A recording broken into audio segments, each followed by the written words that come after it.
রাতের নিশ্চুপ নীরবতা, বৃষ্টির ফোঁটার শব্দ এবং একটি গল্প যা আপনার শিহরণ জাগিয়ে তুলবে।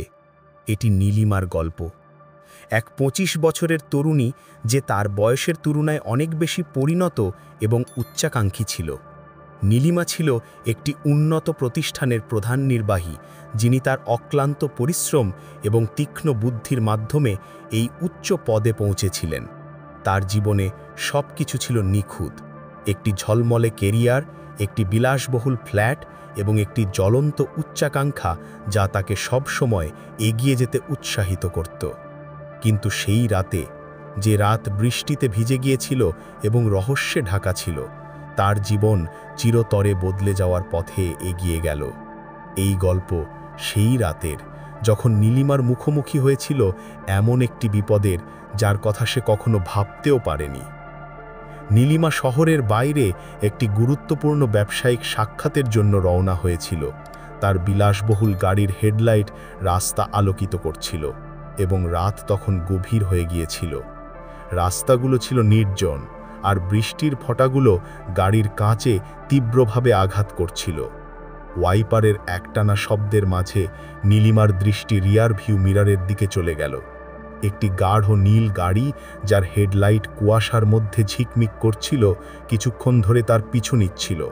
প্রথমে সে এটাকে কাকতালীয় ভেবেছিল, হয়তো কেউ একই পথে যাচ্ছে। কিন্তু যখন সেই গাড়ি প্রতিটি বাঁকে তার পিছনে লেগে থাকল, নীলিমার শ্বাস দ্রুত হয়ে উঠল। তার হৃৎপিণ্ড জোরে ধুকফুক করতে লাগল এবং এক অজানা ভয় তার মনে জায়গা করে নিল। সে গাড়ির গতি বাড়ালো, ভেবে যে হয়তো সেই গাড়ি পিছনে পড়ে যাবে, কিন্তু নীল গাড়িটিও একই গতিতে তার পিছু নিচ্ছিল। নীলিমার মন দ্রুত চিন্তা করছিল, এটা কি সাধারণ কোনো চালক, নাকি এর পিছনে অন্য কোনো উদ্দেশ্য ছিল? সে তার মনকে শান্ত করার চেষ্টা করল, কিন্তু ভয় তাকে আচ্ছন্ন করছিল। সে তার ফোনটা হাতে নিল, ভেবে যে হয়তো তার সহকর্মীকে ফোন করতে পারবে। কিন্তু ফোনের স্ক্রিনে নো সিগন্যাল বার্তা দেখে তার হৃদয় আরও ভেঙে পড়ল। সে ছিল একা এই নির্জন রাস্তায়, এবং বৃষ্টি পরিবেশকে আরও ভয়ঙ্কর করে তুলেছিল।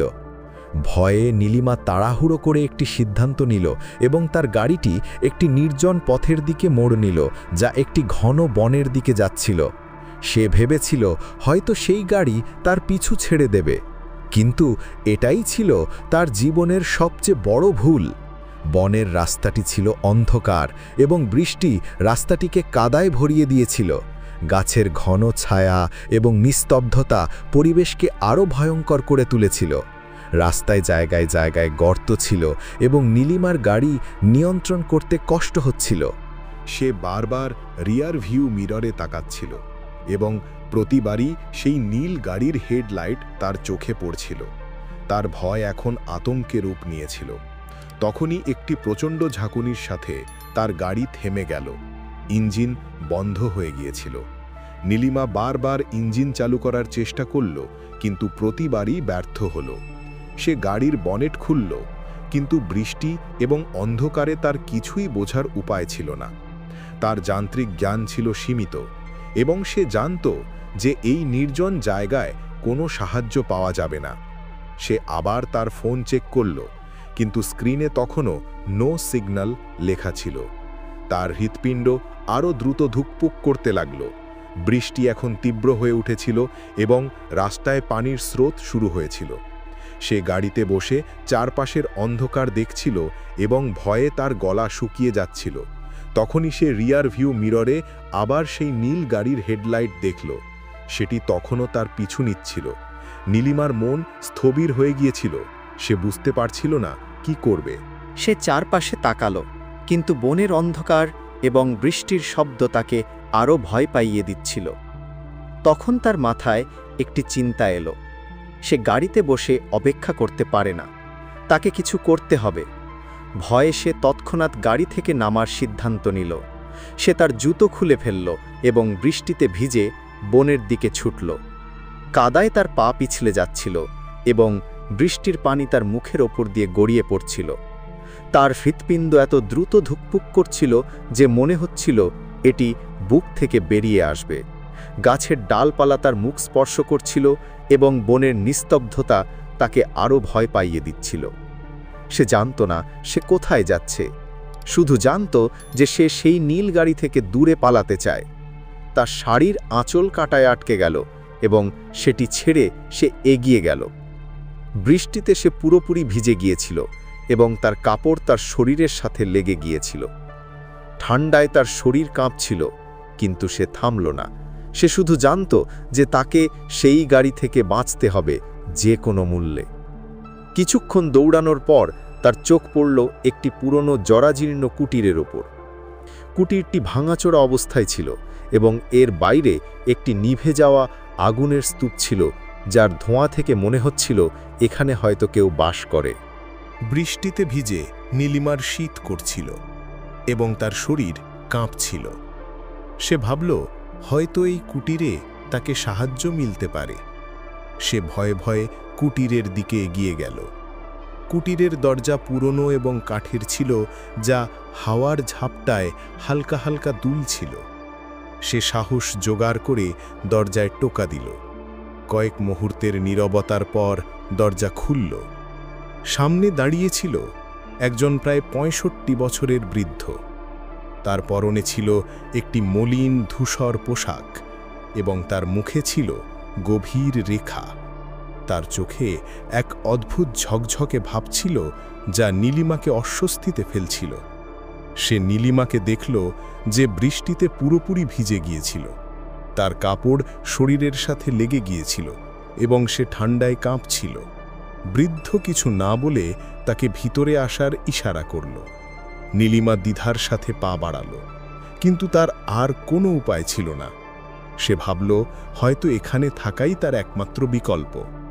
কুটিরের ভিতরের পরিবেশ আরও ভীতিকর ছিল। বাতাসে একটি পচা গন্ধ ছিল, যা নীলিমাকে অস্বস্তি দিচ্ছিল। দেয়ালে পুরনো বিবর্ণ ছবি ঝুলছিল এবং কোণে কোণে ধুলো এবং মাকড়সার জাল জমেছিল। কুটিরের কাঠের তক্তা ক্যাঁচ ক্যাঁচ শব্দ করছিল, যেন তারা কোনো পুরনো গোপন রহস্য লুকিয়ে রেখেছে। নীলিমা তার ভয় দমন করার চেষ্টা করল, কিন্তু তার চোখ প্রতিটি কোণ পর্যবেক্ষণ করছিল। সে দেখল একটি পুরনো টেবিল, যার উপর কিছু ভাঙা জিনিস রাখা ছিল, একটি পুরনো ধাতব বাক্স, কিছু মরচে পড়া পাত্র এবং একটি ভাঙা কাঠের চেয়ার। বৃদ্ধ তার নাম রশিদ বলে পরিচয় দিল এবং তাকে একটি পুরনো কাপড় দিল। সে নীলিমাকে কিছু পুরনো পোশাক দিল, যাতে সে তার ভেজা কাপড় বদলাতে পারে। নীলিমা একটি ছোট ঘরে গিয়ে পোশাক বদলাল। ঘরটি ছিল অন্ধকার এবং ঠান্ডা, এবং সেখান থেকেও সেই পচা গন্ধ আসছিল। পোশাকগুলো পুরনো ছিল এবং তাদের থেকে একটি অদ্ভুত গন্ধ আসছিল, যেন সেগুলো বহুদিন ধরে ধোয়া হয়নি। কিন্তু নীলিমার আর কোনো উপায় ছিল না। সে দ্রুত পোশাক বদলে বাইরে এলো। রশিদ একটি ছোট টেবিলে খাবার সাজিয়ে রেখেছিল। খাবারের থালায় ছিল কিছু শুকনো রুটি এবং একটি সাধারণ তরকারি। নীলিমার ক্ষুধা পেয়েছিল এবং সে বেশি না ভেবে খাবার খেয়ে ফেলল। খাবারের স্বাদ ছিল অদ্ভুত, যেন তাতে কিছু মেশানো ছিল, কিন্তু সে এটাকে তার ক্লান্তি এবং ভয়ের প্রভাব ভাবল। সে রশিদের দিকে তাকালো, যে চুপচাপ তাকে দেখছিল। তার চোখে সেই অদ্ভুত ঝকঝকে ভাব ছিল, যা নীলিমাকে অস্বস্তিতে ফেলছিল। সে তার মন শান্ত করার চেষ্টা করল এবং খাবার শেষ করল। রশিদ তাকে একটি ছোট ঘরে বিশ্রাম নেওয়ার জন্য বলল, যেখানে একটি পুরনো খাট এবং একটি ভাঙা জানালা ছিল। ঘরে একটি পুরনো কাঠের বাক্স ছিল, যার ঢাকনা হালকা খোলা ছিল। নীলিমা তার কথা মেনে নিল এবং ঘরে গিয়ে শুয়ে পড়ল।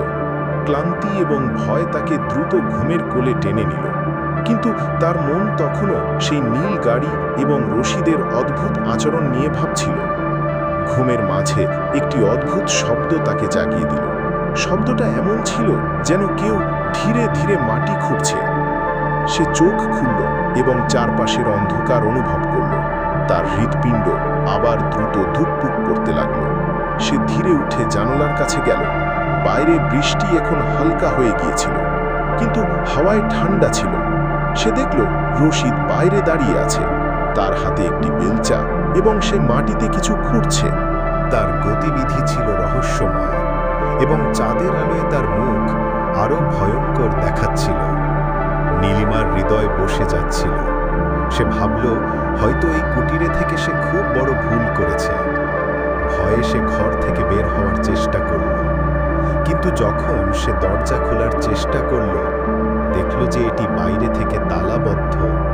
তার ভয় আরও বেড়ে গেল। সে জানালা দিয়ে বের হওয়ার কথা ভাবল, কিন্তু জানালাটি এত ছোট ছিল যে বের হওয়া অসম্ভব ছিল। সে ঘরের এদিক ওদিক তাকালো, হয়তো কোনো অস্ত্র বা পথ পাওয়া যায়, কিন্তু সেখানে পুরনো আসবাব আর ধুলো ছাড়া কিছুই ছিল না। তখনই সে আবার সেই পচা গন্ধ অনুভব করল, যা এখন আরও তীব্র হয়ে উঠেছিল।